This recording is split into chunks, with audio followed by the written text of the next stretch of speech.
Lights, Cool. camera, action. Alrighty, what's up, guys? So welcome back to another episode where Noah and I get together, have amazing chats about music and life, and do another episode where we basically get to document our journey through the world of music, engineering, producing, and all of the wonderful experiences we get to go through with our artists. You know, the good, the bad, the ugly, and all the wonderful things that we get to hopefully share with y'all and just, you know, share some stories and have a good time. So we did make a few notes, I guess, over the past couple weeks while we've been away from doing our episodes. And there is one thing or one topic I want to address right out the gate.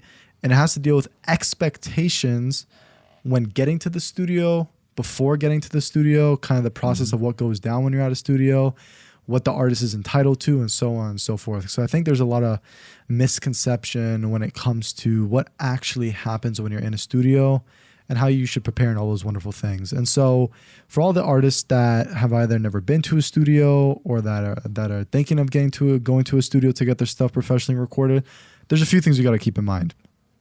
So first things first, when you're going to a regular studio where there's going to be an engineer that's going to record your vocals, you have to keep in mind that you are going there primarily just to record your vocals for the track. Because I've seen there's been situations where there have been artists that think that the engineer can also produce and that you guys are going to be making an instrumental or beat on the spot. And yes, there are some places that do that, but you have to be very clear with the person you're working with if that's what you're going to be doing. Because most of the time, you should already have your instrumental and your beat prepared. That's usually how it works. So when you're creating your song, always keep in mind that, okay, I want to make sure I have my instrumental prepared. I want to make sure my lyrics are ready. I want to make sure that I'm ready. So that when you get to the studio, you're ready just to knock it out and just have a good time and record some music. And so in terms of the actual session itself, I guess that would be just a way to prep for the session in terms of what you need to get in line before you get to the studio to make sure that the process goes super smooth and that there's no confusion. And of course, if you guys have any questions in terms of, you know, what may go down, you can always talk to the engineer that you're about to work with, right? Assuming that they're approachable and assuming you have contact with them and whatnot. But if you don't, this is my way of at least prepping you guys so you guys can at least be somewhat ready. So that's the first thing. When you get to the studio, there's some studios that operate a little differently. So there's some studios that when you pull up and you enter the room, that's when the time starts and your time starts ticking, right? Whether it be an hourly session or whatever you structure with your engineer. Or there's people like myself where, you know, where we like to give a little bit of leeway. At least for all my artists that come through, I don't mind chopping it up for 30 minutes to an hour, just seeing what's good, catching a vibe, you know, just, you know, getting to know you as an artist, what your goals are, and just making that connection and then jumping into the session. Because at least for me, I usually like to start the countdown once I click record and we start going. And from that point on, your time is running until we're done the session. So if you just had to take a break at any time in the session, that's on the clock. So that's going to be, you know, during, you know, your session time. So that's another thing. So also make sure that, you know, you're not wasting your time when you get to the studio, because some engineers might start your time right away. Some may wait. So also make sure you clear that up so you're on the same page. You are paying for that time, so definitely be aware of how much time is being spent. Correct, exactly. And so be very cognizant of kind of where you're at. And that's why I always said, you know, you want to make sure you prep before you get to the session, because once you get to the studio and you start recording, that's where, you know, you can just get straight to work, right? So then, because you were already been prepared. Another thing too, when it comes to once you're done the session, there are two things as an artist that you are entitled to after the session is done. One, you are entitled to your rough mix that is basically what you record in the session. So the engineer will usually bounce out the song for you, and that is yours to keep. And you can do whatever you want with it. So you're entitled to that. And you are also entitled to your dry stems. What does that mean? What are stems? Stems is basically each and every individual component of the song. So it's everything that makes up the song. So it's all your vocal tracks, the beat, everything that comprises what the session is, right? So you are entitled to your dry stems.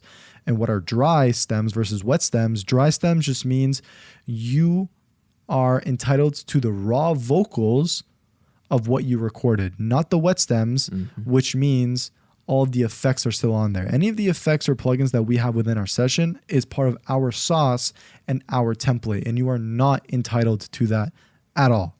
So don't try and ask an engineer for that, because most people won't send it to you, or they'll just look at you weird, and you're going to run into this problem of thinking that you were allowed to get the wet stems when you're not. So you're allowed your dry stems and your final bounced version of the song. And another thing too, another thing to expect when you get to the studio is that when you do your song within a session, when you are done and you get that final bounced version, that is just a rough mix. That is not the full mix and the master. So if you ever hear any engineer say, hey, you can do your 3-hour session, plus you're going to be getting a fully mixed and mastered song by the end of it, that's just bullcrap. That's all lies. Like, nobody can ever fully mix and master a song within that same session.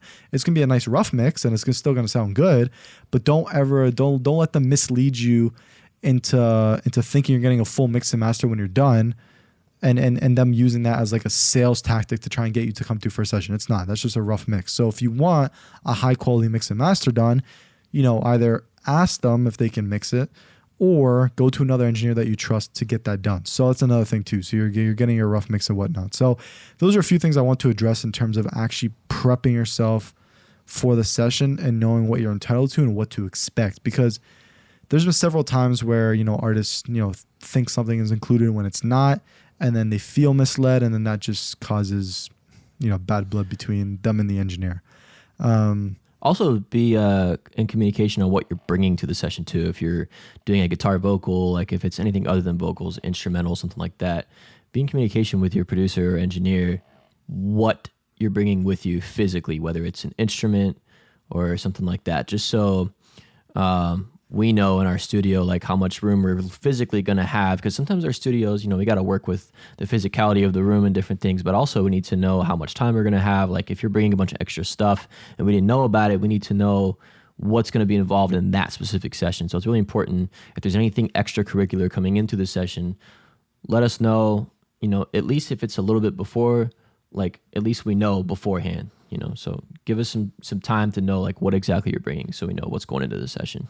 Yeah, absolutely. And that's just part of the prep process, right? So when you at least let us know, then we can kind of figure out how to maneuver around things. If you're bringing, let's say, an acoustic guitar, we got to make sure we have another mic that we can mic up the guitar and your vocals. And so, yeah, it's just kind of courtesy just to let us know what you're bringing, what you're doing, what you're working on. Oh, and also, if you want to do your engineer the favor, if you have your instrumental or beat ready before you get to the session, send it to them.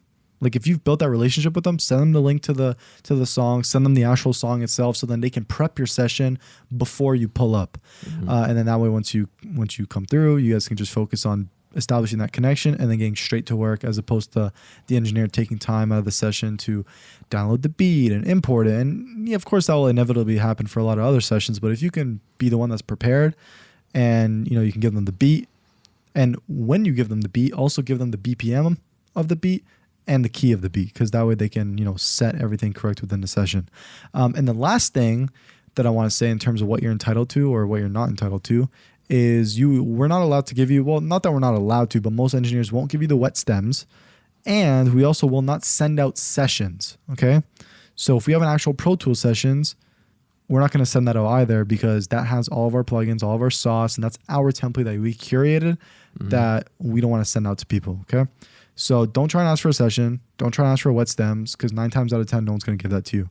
And like I said, I'm only telling you guys this just so you don't run into that problem of, oh, well, I thought you can just send the session over to my engineer and he can mix it. No, that's not how it works. That's not you can consistent. you can get the raw stems, you can get the dry stems, and then they can import it and just mix it how they want, but you're not getting the wet stems or the session. So that's just one quick thing I want to just address real quick when it comes to what to expect before you pull up and what happens during and after the session is done. Oh, another thing too. Sorry, I just thought about this.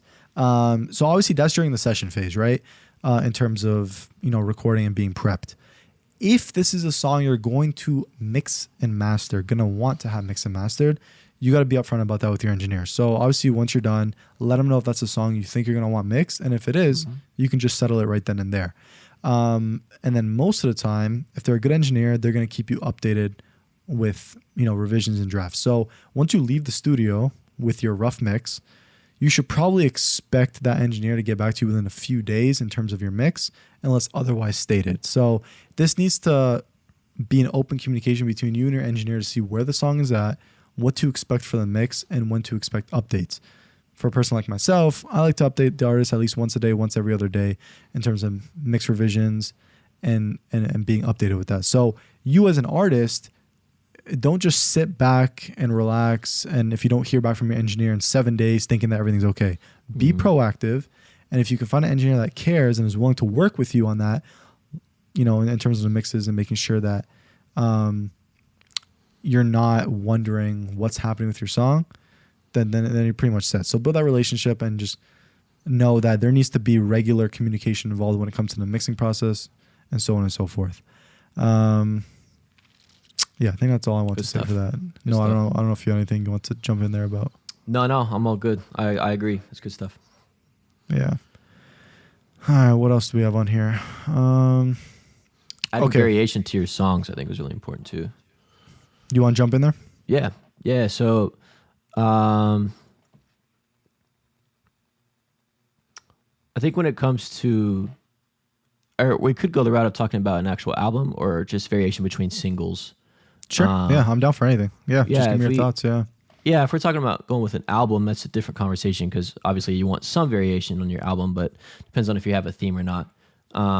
But I always like to see my artists and clients and people that I work with when it comes to music, I always like to see a little bit of a variation because it kind of shows, their skill set and their variety. And some people like to stick to just a specific genre, but I just want to take a moment and encourage my artists and my clients, people that I work with, and yours too, Ben. Go ahead and like branch out a little bit. Like sometimes it's okay to listen to other like genres, like other kinds of music, and take inspiration from that. You know, don't be afraid to like step out and try something new, because I know me and Ben, we're always like trying new things in the mix and like adding new components and things that will always make it better, right? And improve the mix or improve the production process. So just want to encourage y'all to do that too. It's okay to try new things. You don't have to just stick to your corner. Like, yes, always stick to your guns if you're unsure of something, like go with your gut, but you know, you're never going to be able to explore anything if you're just staying in one corner of the ring, so to speak, you know? So, it's a new year, new things. We're always trying new things around here. So, and we encourage that. I know I personally like to encourage that. Like, I won't talk down about it or, oh no, I don't know about that, we should stick to this. Like, no, let's try that. Let's see what that's about. You know, let's at least try it and see. And if it doesn't work, then it doesn't work. But, move around, you know, kind of see what works and what doesn't. That's the only way we're going to ever explore anything or try new things, is if we actually do it, you know? But that's also part of the communication process too. Like, none of that's going to be happening during the session. Like, we're going to prepare for that, try something new, you know? There's room for that, but yeah, man, just want to encourage y'all to definitely step out this year and try some new things, new genres, or just do different things vocally. If you guys have been wanting to try new things, this is the time to do it. You know, it's the time to step out and try new things. Yeah, don't hold back, because you never know what's going to stick, right? Like when you start trying new things within your mix or within your vocals, any part or of the way process. You perform something, you never know what you're going to get. It's kind of like throwing everything to the wall and see what sticks, right? Because you might discover something new, a new sound, a new way of doing it, something that's catchy, something that is just fresh that people may have not heard before, or just really something that your audience may have not heard before. And going back to the whole branching off thing, I think it's important to do this, and I encourage all my artists to, you know, step out your normal genre, right? Like if you're used to doing R&B, try hip hop, try pop, try country. Give the people a little taste of what you can do, because I always think that like if you can try a few different genres, then people will get a full scope of what you can do and the variety you bring to the table. Sure, if you want to, you know, stick to one genre, that's cool too. But if you're going to do that, add some variety within your songs within that genre. So don't just keep the same flow, same cadence, same effects, like switch it up. Like, continually try to innovate and be creative with having your songs sound different between one another within that genre. But if you want to give people a taste of what else you can do it. Because at the end of the day, it's only more tools in your arsenal, so then people can see what you're made of, right? And then, you know, other people want you to feature on their tracks, and you might have people kind of fall in love with the different vibes that you got, and then you can combine the different genres and vibes. And so, yeah, it definitely does not hurt to want to just try something new, because you can't just be stale and be stagnant. You gotta always be innovating and doing something new, so you can get people just a new perspective of what you can bring to the table, you know? And so, And if yeah, you well, want to stick with a certain genre too, that's always great because there are artists that are just known for their thing, whether it's a genre that's already in place that is really popular, or if they sometimes people will just kind of do their own thing and it's almost like a mini genre. It's like its own thing, you know. But even if you want to stick with a certain genre, at least experiment a little bit within your normal routine within that genre. It's kind of like spice things up a little bit. You know, I'm never going to discourage that. Like, if it doesn't sound good, then we'll address that at the moment. But, you know, I, as a producer, I know, Ben, you know, the same thing with you as an engineer, but me as a producer, like, I bounce around from different genres to experiment, like, with my own skill set and what I'm good with or not good with. How am I going to know if I don't try new things? So, yeah, man, this is the year to do it, man. We're not holding back. We're not staying stagnant. We're moving. We're staying moving. We're doing different things. And whatever we do, we're going to try it together. Like me and my artists and me and my clients, when we work together, we're trying new things together. You know, I don't want them to feel like they're vulnerable and like I'm going to have a weird opinion, or vice versa. I don't want to try something new and then them not like it. Like we're doing this together, you know, so. yeah, we're When in you're this working together. together, it's really, it's an amazing thing when you try new things together. 100%. I mean, I couldn't agree more. Just never be that type of person to shut down an idea. Like I will always say, like, if you have an idea, try it. Like I know usually when I'm recording with all my artists, like they might want to try singing in a different way or try rapping in a different way or trying this or trying that. I'm like, do it. Like literally do it. Like I'm here. Like I can easily delete it. You know what I mean? Like it's hard to go back and add something, but it's just so easy to try and just delete it. So if you don't try, you'll never know. And so I encourage all of you to surround yourself with people who are going to encourage you to get out of your comfort zone a little bit, try different things, because you never know how it's going to sound. And I guarantee you, like, there's going to be so many surprises. I mean, there's so many times where I've tried something new with my artist and it just worked out and it sounded amazing and we just kept it. And that became like a new thing that we do going forward. Right. And so, yeah, I'll always be in a room full with people who are positive, optimistic, and willing to just be creative and not shutting down any ideas or any sense of direction you want to go in, right? Or at least giving it a shot or giving it a chance, right? And just seeing just what may happen, you know? Mm-hmm. Another thing I want to kind of branch off, because you were saying just about, you know, not staying stagnant this year, because, you know, I do believe that 2024 is going to be an amazing year for music, for an amazing year for connections, an amazing year for just putting out great music, like just all of us together, right? And because of that, you have to also recognize that this shit takes work. I mean, it takes effort, it takes energy, and you're not going to get anywhere within your music unless you put in the work. Yep. And, you know, that work comprises of, you know, putting out content around your music and, you know, networking with a bunch of people, making new connections, trying new things and staying creative within your music, dropping frequently, and actually building your discography and building yourself as an artist so people can fall in love with that. People can fall in love with your personality. People can fall in love with your music. So then you can kind of bring it full circle and continue to grow. And then, you know, eventually do it full time and just live the dream you want to live. But that's not going to come without putting in the work.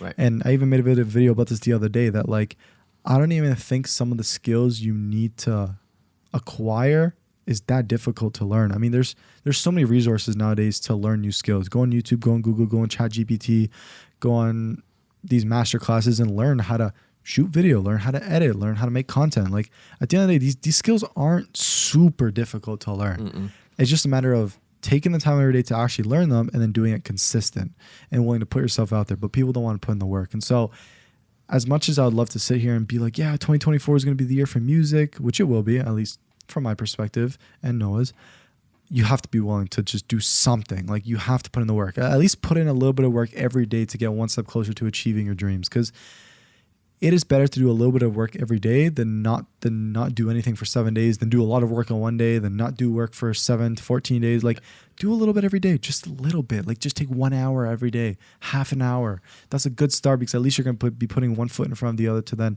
you know, do something with your music. And so just be ready to put in the work. Be consistent, because working hard, if you're not consistent with the hard work, then it's all going to go down the drain, right? So if you're, you know, like, for instance, when I first learned piano, I didn't take a lot of music lessons just because I personally, I don't vibe well sometimes with, at least when I was a kid, I just didn't like the process of sitting down and learning an instrument every day, because I wanted to do my thing. I wanted to play my music. And any artist or producer is going to, like, reconcile with that. Everybody wants to do their own thing. And so, you know, learning is never fun. But when I did take lessons, I remember I didn't really progress with anything. And that went for guitar, piano, whatever it was that I was learning. Nothing progressed forward unless I was sitting down every day and spending time doing it. Just half hour, an hour a day, whatever I had time for. And I still do that now with other things. If I don't put, like as adults, like if we don't put time into the gym or into different things, like we're not going to see progress with anything, eating healthy, whatever it is in our lives, whatever lifestyle you're living, like there's always a need for consistency. And so when it comes to making music, when it comes to working on projects, you can teach yourself, like Ben was saying, you can teach yourself a lot of these things. College, a lot of people will choose to go that route, and that's fine. But for those of us who aren't going to college for what we do for a living, a lot of us are self-taught. I myself have learned a lot of these things just from watching videos, learning from people, asking questions. Like if you are working with a producer or an engineer like Ben, and you have questions about things because you kind of want to learn how to do some of this yourself, whether you want to make a career out of it or you're genuinely just interested, just ask questions and learn, because this is a great opportunity to soak things up. In this day and age, we have information everywhere. And so if we're able to soak all the information up that we possibly can and practice it, like we're not going to get any worse at it. That's for sure. I mean, slowly but surely we're going to get better at what we do, and we'll be confident in it, So yeah, definitely be consistent, but also just be ready to learn, little by little. It's a long process. It takes a minute, but if you can kind of just stick with it, I feel like that's why a lot of people give up, is because they just weren't consistent with it. It's not because it was actually that hard. Like, yes, it's difficult, but if you're consistent with it, you'll stick through the difficult times, So it kind of sucks to see people giving up. I've seen some people give up because they were in a difficult moment, whether it was the project wasn't working out or they just got burnt out, something like that. But they were never really consistent with it to begin with. So when the tough times came around, they weren't able to roll with the punches because they weren't practicing every day. They weren't in it every day. It was just kind of a once in a while thing, So yeah, definitely stay consistent and definitely be open to learning things every day. And learning new things is just part of being consistent, because you're doing that every day, whether you're actually practicing it, you're learning it, you're listening to it, you're watching, you're asking questions. Just stay in it, stay in the game, and just always be involved in that, and you'll get better at it, It's all about that growth mindset. I mean, for as long as you have that growth mindset and you're willing to learn and get better, you're gonna get better. Like, it's just inevitable. I mean, it takes time. I mean, you do gotta want it, that's for sure. But yeah, like you're gonna learn, like Noah said, way more through experience than school will ever teach you. I mean, when you're practically doing something in real life on a regular basis, day after day, you're going to learn a thing or two about that craft, and you're going to get better at it over time. And if you can even educate yourself even more by watching YouTube videos, asking questions, you're going to become proficient at the craft. You just have to keep at it over time. For example, for myself, I never had any formal education in music. And by formal education, I mean like any institute like college or university. I don't. I took a 3-day workshop at Abstract Studios. Shout out to Abstract Studios, to Mega and Ante. I took a 3-day workshop there, learned the fundamentals of engineering, and I never looked back. And that's all I've been doing ever since. Every day, reaching out to people, working on music. And, almost 3 years later, I've become proficient enough and good enough at it just through my own experience of just trial and error, doing it over and over again, educating myself, where now I get to charge for my work and put out high quality stuff.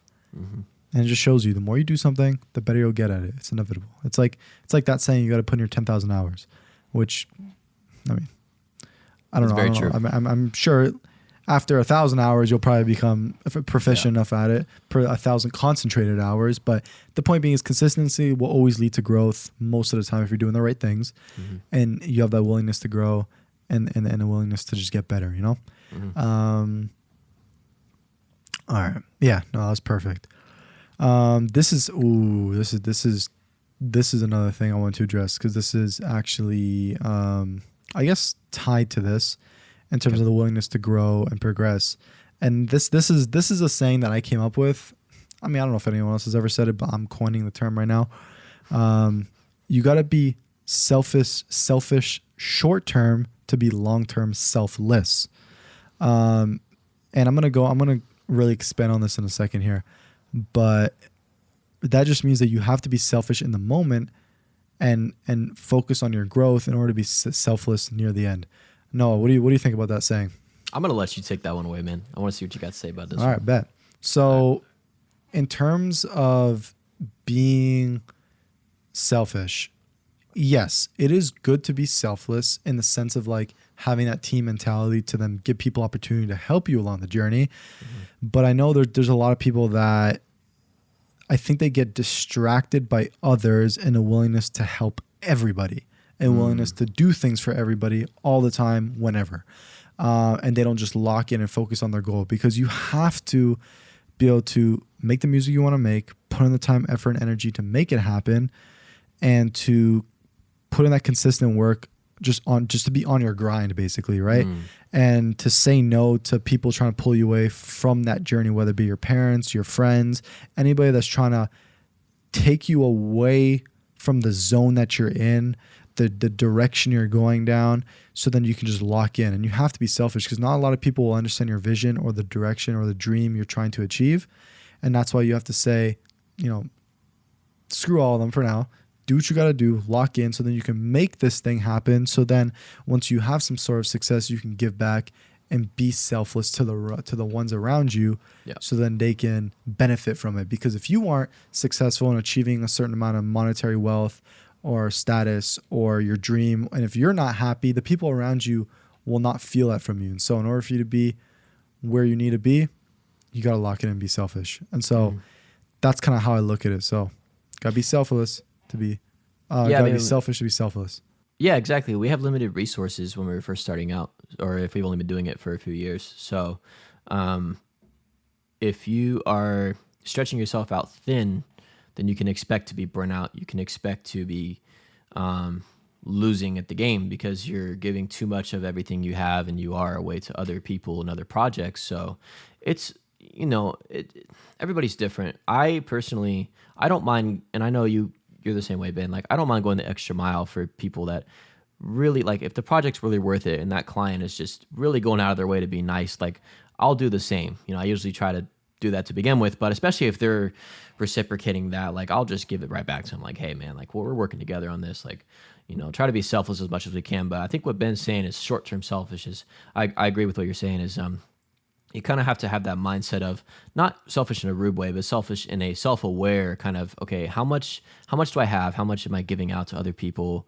Not even just financially, but more of like your skill set, your time, your resources, So if you're working on a project with someone, then you don't have the time to work on that, but you're giving them your time when you should be doing your own things, you're not going to have time for your own things. So you're not going to get better. You're not going to have time to accomplish your goals. Like Ben was saying, you need to have goals. So if you're not giving yourself the time that you need, then you're not going to be, like we were saying earlier, you're not going to be able to be consistent and have that growth mindset, because you're going to be stretching yourself out way too thin. And, you'll have time for that later, once you have grown to the point where the goals that you were setting out to accomplish have been accomplished, and your goals are way bigger now and more long-term instead of short-term. You can then put your hand in different pots, and, it's always better to have, two in the hand instead of one in the bush. Like, always have, one in the hand instead of two in the bush. It's easy to hold on to what you already have as opposed to going after something else. So, put all your eggs, if you can, in one basket when you start out, so that you're not spread too thin. And I think you kind of have to. And obviously, I think you definitely took definitely an interesting direction with this quote. And so for me, it's more so like external distractions that pull you away. I think, yes, you should definitely be selfless when it comes to, obviously the relationships you build with artists or just your clients or the networking opportunities. Sure. Like, when it comes to the work you do for others within the craft that you're doing, for sure, be selfless. Like you said, like, be willing to give more energy, time, effort to make it amazing, but also be cognizant of where you stand with your projects, what's important, and what you're willing to do. So obviously that's within the music, and then, be selfish when it comes to your dream and your goal, to not let anybody deter you away from that. Right.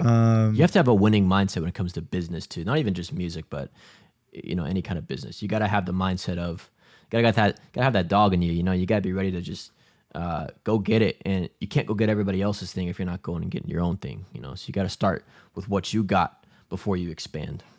Of course, and you got to just dream big. So then if you can dream big and have this great vision, of course, you always want to have a goal that's maybe slightly out of reach, and then obviously you have your more reachable goals that you can achieve along the way, right? Like, and unreachable can be like you just want to be as big as the Super Bowl, you know, and just kill it and just be out there performing and doing your thing. Exactly, for all the dogs.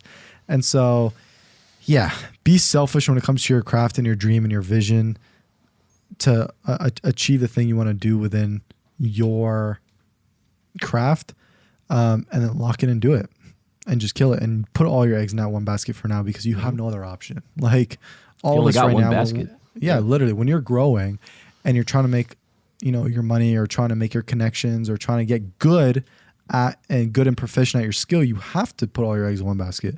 You have to focus all your time, energy, and just to grow, make those connections, keep on killing it, so then you can branch out, like you said. And so, yeah, I mean, there is no plan B. You know, like it's plan A is plan A, and you make it happen. You know what I mean? And you find a way to make it happen if it's really something you want to do. And so, yeah, absolutely. I think real quick, I was gonna make one more point. Please. Yeah. So distinguishing between long-term and short-term goals, you know, and this is something I'm still learning, is when you're starting a business or you're learning a craft or something, when you're doing your thing, you know, whatever that is for you, you have long-term goals, which are going to get you to where you know, from point A to point B. And then you have short-term goals, which are going to kind of determine what point A and point B are. They're kind of defining exactly where you need to go in that moment. And so, you know, everybody knows what their goals are. And so it'd be too much to try to get into exactly what that should be for you, because you should know that. I know what mine are, Ben, you know what yours are. And it's cool to explore those together sometimes. Like if there's a client and a producer that are working together closely a lot, or in this case, me as a producer and Ben as an engineer, we work together all the time. And so we do have our short term and our long term, but it's easy to get those confused sometimes. And that kind of ties into what we were saying earlier. If you're always going for your long-term goals and you don't really know what your short-term are, you will be spreading yourself out thin and you're going to burn out fast. So definitely focus on short-term goals just as much as the long-term. Figure out what you got to do in the moment to get where you got to go later. Yeah. Because all these little short-term goals it's going to lead up to the big goal, right? Because it's like you have your big goal and it's like, okay, cool. What do I have to do every single day in order to get there? And now those are your micro goals and the micro milestones that you're going to achieve along the way. And don't be afraid to celebrate your little achievements. Like there's nothing wrong with, you know, just being able to celebrate your successes along the way, because it's the journey that's the most fulfilling part about all of this. And so enjoy it. Make those connections. Have a good time. Celebrate these little things on your way to the top, you know?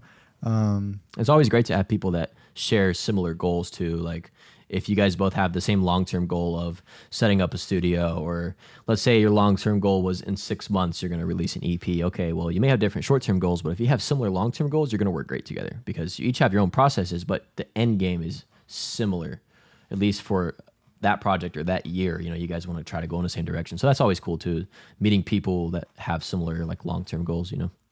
Yeah, 100%. Yeah. And you just have to keep on killing it. Yep. Anyways, y'all, appreciate you guys for tuning in. We're going to leave it there, because that should definitely give us enough content for you guys to enjoy, and for us to then post-produce to post on Instagram so you guys can enjoy that as well. As always, it's all love, guys. This is just an opportunity for us to document our journey within music, and just us coming up in this game together, and just seeing us grow and sharing our wonderful experiences with you guys, because hey, music is abstract and you never know what's going to happen. So, yeah, man. Appreciate y'all for tuning in. No, I appreciate you, brother. All love, man. Any final words you want to say? All love, man. Yeah, bro. We got some good things coming up this year. And all y'all stay encouraged, stay in tune. You know, me and Ben are going to have some cool things coming up in 2024 as well. And so we're rooting y'all on. We're cheering for y'all. It's going to be some good things coming up, man. All right. All love. Easy, y'all. All love. Easy.